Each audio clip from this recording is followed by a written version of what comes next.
नमस्कार, मैं अधिवक्ता राजीव कुमार नेगी आप लोगों के साथ नेगोशिएबल इंस्ट्रूमेंट एक्ट 1881 के बारे में विशेष पॉइंट्स डिस्कस करने जा रहा हूँ। आप सभी जानते हैं, अक्सर सुना होगा कि चेक बाउंस हो गया। चेक बाउंस होना मीन्स क्या होता है। फॉर एग्ज़ाम्पल, ए ने बी से 50,000 रुपये का लोन दिया और बी ने ए को एज ए सिक्योरिटी एश्योरेंस के बेसिस पर 50,000 रुपये का चेक भर के ए को दिया और रिक्वेस्ट किया कि आप 2 महीने तक वेट करिएगा और जैसे ही 2 महीने हो जाएंगे आप फलाना डेट को, जो डेट मेंशन किया चेक में 2 महीने बाद का, प्रेजेंट करिएगा और आपका जो अमाउंट है, कैश अमाउंट जो चेक में भरा हुआ है, जो ऑनर हो जाएगा, आपके अकाउंट में क्रेडिट हो जाएंगे। ऐसे में ए बी के कहने पर अमाउंट जो चेक है उसको यानी कि अपने बैंक में प्रेजेंट करते हैं और जैसे ही प्रेजेंट करता है बैंक के यानी कि द्वारा रिटर्न मेमो आता है जिसमें लिखा हुआ आता है और जो लिखा गया है इनसफिशिएंट फंड मीन्स बी के अकाउंट में जो फंड्स है, जो अमाउंट है इनसफिशिएंट था, मीन्स 50,000 रुपीज़ उसके अकाउंट में, बी के अकाउंट में नहीं थे। ऐसे में ए बी को टेलीफोनिकली फ़ोन करके कहता है कि आपने मुझे 2 महीने बाद जो चेक लगाने को कहा था, जो आपने जो मुझसे लोन लिया 50,000 रुपीज़ का, वो चेक यानी कि डिसऑनर हो गया है और रिटर्निंग मेमो मेरे पास है। ऐसे में बी ए से रिक्वेस्ट करता है कि इसमें मेरी गलती है, मेरी गलती की वजह से कि उसमें अमाउंट थोड़े कम रह गए, मीन्स 50,000 रुपीज़ से कम थे, तो इस वजह से बाउंस हो गया है। आपसे रिक्वेस्ट है आप 1 हफ्ते के अंदर दोबारा से लगाइएगा और ये चेक ऑनर हो जाएगा। बी के एश्योरेंस पर ए दोबारा से चेक लगाता है, तो ऐसे में फिर से दोबारा यानी कि जब चेक यानी कि बाउंस होके आता है, मीन्स रिटर्निंग मेमो दोबारा से कोर्ट के थ्रू चेक के साथ आता है, तो उसमें यानी कि फिर से मेंशन था चेक, जो रिटर्निंग मेमो में लिखा था, जो फंड इनसफिशिएंट के कारण दोबारा से यानी कि ये चेक बाउंस हुआ है। ऐसे में ए को लगता है बी मुझे मेंटली हरास कर रहा है, यानी कि मेरा टाइम वेस्ट कर रहा है, मुझे झूठ बोल के यानी कि समय निकाल रहा है। तो ऐसे में ए बी के खिलाफ विद इन यानी कि जिस दिन यानी कि डेट ऑफ जो रिटर्निंग मेमो है, जैसे फर्स्ट टाइम यानी कि बाउंस हुआ तो रिटर्निंग मेमो फर्स्ट टाइम जिस दिन बाउंस हुआ उस दिन से आप उस रिटर्निंग मेमो के बेस पर नोटिस दे सकते हैं। जैसे इस केस में हुआ था कि हफ्ते का टाइम मांगा था, तो हफ्ते के बाद दोबारा लगाया तो उस समय बाउंस हो गया सेकंड स्टेज में भी। तो जो हफ्ते बाद जो सेकंड टाइम जो बाउंस हुआ, लास्ट टाइम जो, उसका आप ब्यौरा दे सकते हो और प्रीवियस उसका भी ब्यौरा दे सकते हो। पहले यानी कि 1 हफ्ते पहले जो बाउंस हुआ था और सेकंड, उसमें आप डिटेल बता सकते हो कि मैंने यानी कि फर्स्ट टाइम डाला तो बाउंस हो गया इनसफिशिएंट फंड के कारण, लेकिन मैंने अपने फ्रेंड को फ़ोन किया तो उसने मुझे कहा कि हफ्ते का वेट कर लो, फिर दोबारा से यानी कि चेक ऑनर हो जाएगा। फिर से जब मैंने दोबारा लगाया तो फिर भी इनसफिशिएंट फंड के कारण यानी कि ये चेक बाउंस हो गया। इस तरह से आप कंप्लेंट लिख सकते हो और अपने फ्रेंड को नोटिस देने की, जो नोटिस टाइम पीरियड होता है 30 डेज़ का होता है रिटर्निंग मेमो के बाद। रिटर्निंग मेमो के बाद 30 डेज़ का जो टाइम पीरियड है, नोटिस में 15 डेज़ के अंदर डेट ऑफ रिसीविंग यानी कि जो नोटिस रिसीव होता है उसमें जो अमाउंट है, लोन अमाउंट, उसको यानी कि पे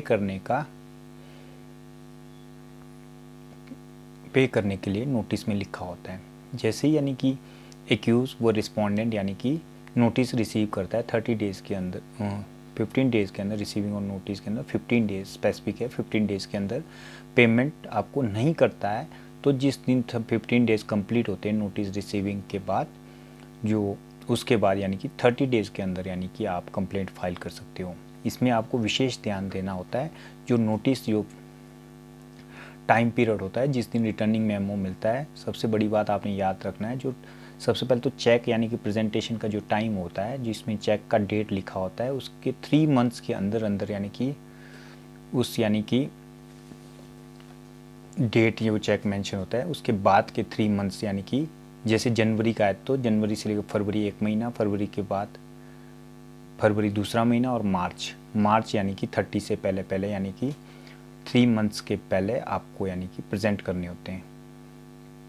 और जब 3 मंथ्स में आपने प्रेजेंट किया, नोटिस दिया, नोटिस पीरियड में भी आपको यानी कि पेमेंट नहीं किया, जो 15 डेज़ का टाइम पीरियड था, 1 मंथ का जो नोटिस टाइम पीरियड था, ऐसे में आप कंप्लेंट फाइल कर सकते हो। ऐसे में आपको जो 15 डेज़ वो नोटिस का टाइम पीरियड के बाद आपको नहीं दिया, और 1 मंथ का अलग से टाइम मिलता है कंप्लेंट फाइल करने के, तो 1 महीने के अंदर आप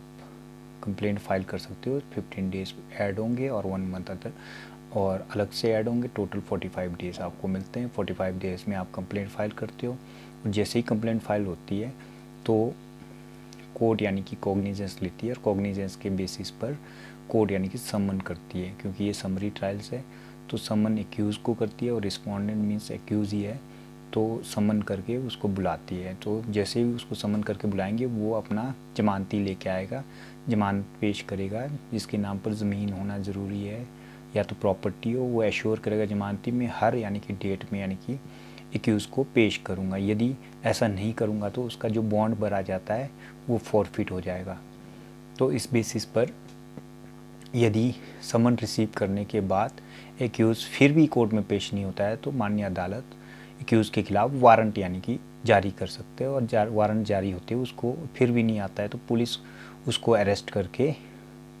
अदालत में पेश करेगी। 2018 में विशेष अमेंडमेंट हुआ है, उसमें 2018 143A में अमेंडमेंट हुआ है। जो चेक अमाउंट होता है उसका जो चेक अमाउंट जो एक्यूज़ है जैसे ही कोर्ट में पेश होता है उसके ऊपर NOA लगता है, NOA समरी ट्रायल्स में लगता है, तो उसे यानी कि डेट ऑफ ऑर्डर होता है कि जो 20% ऑफ द चेक अमाउंट है जो वो कंप्लेनेंट को देना अनिवार्य है। डेट ऑफ ऑर्डर के 60 डेज़ के अंदर ये कंप्लेनेंट को देना होता है। और ऐसे में जैसे नोटिस और एक्विजिशन लगता है, जैसे क्रिमिनल केसेस में जो मेजर केसेस उसमें चार्ज बोलते हैं, लेकिन समरी ट्रायल में इसको NOA बोलते हैं। NOA लगता है तो NOA में पूछते हैं कोर्ट कि आप अपनी गलती को मानते हो कि नहीं। यदि वो एडमिट करता है तो उसको सज़ा हो जाती है उसी समय कि हाँ मैंने वो चेक लिए और मेरे पैसे देने का। यदि वो कहता है कि ये चेक मैंने A को दिए हुए हैं, वो यानी कि इसमें मेरी कोई लाइबिलिटी नहीं बनती, पेमेंट करने के नहीं है, इस तरह का डिफेंस लेता है, तो ऐसे में वो डिफेंड करता है मेरी कोई गलती नहीं है, तो अपना वो कहता है कि मैं प्लीड गिल्टी नहीं करता हूँ। तो ऐसे में यानी कि एक्यूज़ के खिलाफ NOA लगता है। NOA के बाद जो कंप्लेनेंट की एविडेंस होती है, कंप्लेनेंट की एविडेंस के बाद एक्यूज़ की 313 एक्यूज़ की जो स्टेटमेंट होती है, एक्यूज़ से पूछा जाता है हाँ जी ये एविडेंसेस हुए थे आपके सामने, आप इसको मानते हो, ये फलाना इस टाइप के आपने पेमेंट और लोन लिए थे और इस एवज में आपने ये मानते हो, तो नहीं मानते। 313 में अक्सर मना कर देते हैं एक्यूज़ और रीज़न देते हैं कि किस तरह से वो। और सबसे बड़ी बात ये याद रखना है जो चेक के केसेस में होता है, जो प्रूफ जो साबित करना है, जो ऑनर्स ऑफ प्रूफ होता है जो एक्यूज़ के ऊपर होता है। हमेशा प्रिजम्पशन, हमेशा जो प्रिजम्पशन चलता है वो कंप्लेनेंट के फेवर में होता है। Complainant holder in due course यानी कि चेक यानी कि जो कंप्लेनेंट के पास होता है उसके यानी प्रिजम्पशन उसके फेवर में होता है, लेकिन जो कॉन्ट्रेरी प्रूव करना होता है वो एक्यूज़ के ऊपर होता है। एक्यूज़ कॉन्ट्रेरी प्रूव करे कि ये जो यानी कि जो चेक मैंने इशू किए थे किस वजह से किया। यदि कोर्ट को लगता है कि हाँ कोई रीज़न, स्पेसिफिक रीज़न है, कोई यानी कि ऐसा यानी कि एविडेंस पेश करेगा जिससे क्या साबित हो जाए कि ये चेक का मिसयूज़ हुआ है, तो ऐसे में यानी कि एक्यूज़ एक्विटल भी हो सकती है। यदि एक्यूज़ को जैसे ही आपको मैं पहले ही बताया 313 में जैसे होती है, उसको एक क्वेश्चन और पूछा जाता है कि आप यानी कि अपने डिफेंस में अपना गवाहियाँ शहादत में अपनी बयान देना चाहते हो कि नहीं। यदि उसको लगता है कि मुझे अपनी शहादत में बयान देना है यानी कि अपना डिफेंस में विटनेस लाना है, तो उसे टाइम मिलता है और अपना डिफेंस विटनेस, और जैसे ही डिफेंस विटनेस आता है उसकी एविडेंस क्लोज हो जाती है, तो 3 आर्गूमेंट स्टेज पर केस पहुंच जाता है जब बहस होती है। और इसके मीन टाइम के बीच में यानी कि जो एक्यूज़ वो कंप्लेनेंट को लगता है कि उनके अंदर अंडरस्टैंडिंग हो रही है, तो वो यानी कि केस को लोक अदालत में भी लगा सकते हैं और कंपाउंडिंग भी कर सकते हैं, कंपाउंड के लिए एप्लीकेशन भी लगा सकते हैं। कंपाउंडेबल है ये चेक के केसेस जो कंपाउंडेबल ऑफेंसेस में आते हैं, और फिर भी यानी कि ना कोई कंप्रोमाइज़ ना कंपाउंडिंग होती है और लास्ट में एक्यूज़ को सज़ा हो जाती है, तो उसमें 2 साल की यानी कि सज़ा का प्रावधान है 138 में, और डबल द अमाउंट। जैसे इसमें 50,000 रुपये का चेक था तो इसमें 1 लाख तक की यानी कि फ़ाइन हो सकती है। तो माननीय अदालत को लगता है कि इसमें डबल द अमाउंट यानी कि फ़ाइन के साथ साथ यानी कि 2 साल की सज़ा देना है तो दोनों भी यानी कि दे सकते हैं। तो ऐसे में एक्यूज़ के ख़िलाफ़ यानी कि केस होती है, वो एक्यूज़ केस हार जाता है तो वो अपील में जाता है। तो अपील में यानी कि जाते समय भी जो 2018 की विशेष अमेंडमेंट आई 148 जो नेगोशिएबल इंस्ट्रूमेंट एक्ट के अंदर, उसमें यानी कि विशेष यानी कि प्रावधान है कि जो अपील में जो एक्यूज़ जाएगा उसको यहाँ पर जो नीचे जो ऑर्डर हुआ है, जो अवार्ड हुआ है, उस अमाउंट का 20% ऑफ द अमाउंट यानी कि जमा करना होता है, 20%, तभी जाके उसको अपील यानी कि में वो अपील फाइल कर सकता है, वो टाइम ले सकता है। और यदि एक्यूज़ अपील में केस जीत जाता है तो जो वो नीचे 20% अमाउंट है वो उसको यानी कि कंप्लेनेंट को रिटर्न करना होता है विथ रेट ऑफ इंटरेस्ट के साथ से, और जो उसका अपील में जो अमाउंट है, अपील में जो जमा किया था वो अमाउंट भी उसे वापस मिलता है। तो इस प्रकार से नेगोशिएबल इंस्ट्रूमेंट एक्ट बहुत ही अच्छा एक्ट है, जो बिज़नेस करते हैं उनके लिए भी एक सिक्योरिटी हो जाती है कि उनका पैसा यानी कि डूबता नहीं है। यदि उन्होंने जनून यानी कि लोन दिया हुआ है तो नेगोशिएबल इंस्ट्रूमेंट स्ट्रिक्ट लायबिलिटी बनती है इसमें, और इसमें 2 साल की प्रावधान है सज़ा का और डबल द अमाउंट है। तो ऐसे में यानी कि ज़्यादा से ज़्यादा लोगों को नेगोशिएबल इंस्ट्रूमेंट एक्ट के बारे में आप डिस्कस कर सकते हो, ताकि लोग जी ऐसे भी लोग हैं जिन्होंने चेक्स यानी कि रखे हुए लेकिन उन्हें टाइम पीरियड यानी कि जो पहले 6 मंथ था अब 3 मंथ्स हो गया है प्रेजेंट करने का, डेट ऑफ यानी कि चेक के डेट से यानी कि 3 मंथ, उसके बाद का 3 मंथ्स काउंट होते हैं, और वो अपना 3 मंथ के अंदर अंदर चेक को प्रेजेंट करे और बाउंस होता है तो आप नोटिस दे के कंप्लेंट फाइल ज़रूर करें। ऐसा ना हो कि 3 महीने का टाइम निकल गया और एक्यूज़ अक्सर ये कंप्लेनेंट को जासा देता है कि हाँ जी मैं कल दूंगा, परसों दूंगा, 2 महीने बाद, 3 महीने बाद, और तीसरा महीना कंप्लीट होते ही यानी कि उसके बाद वो फ़ोन उठाना भी बंद कर देता है। ऐसे में यानी कि 138 में आप कंप्लेंट फाइल नहीं करते हो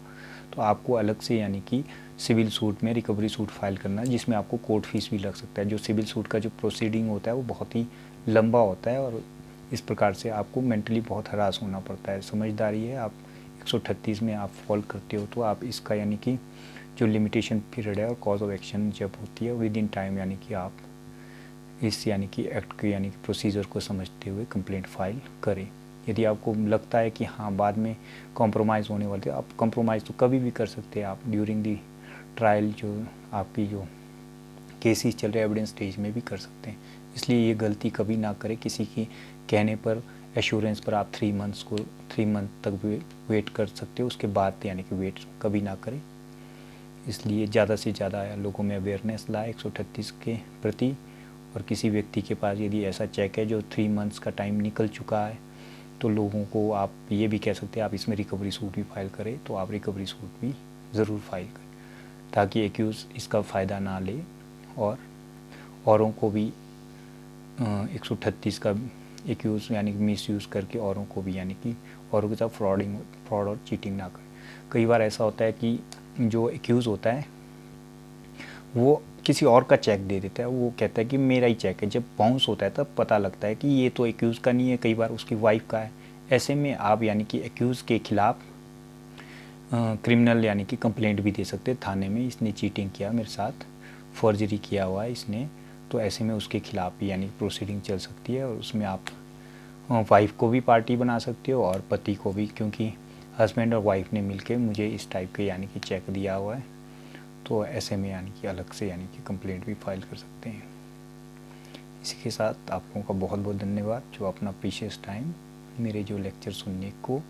दिया। Thank you so much.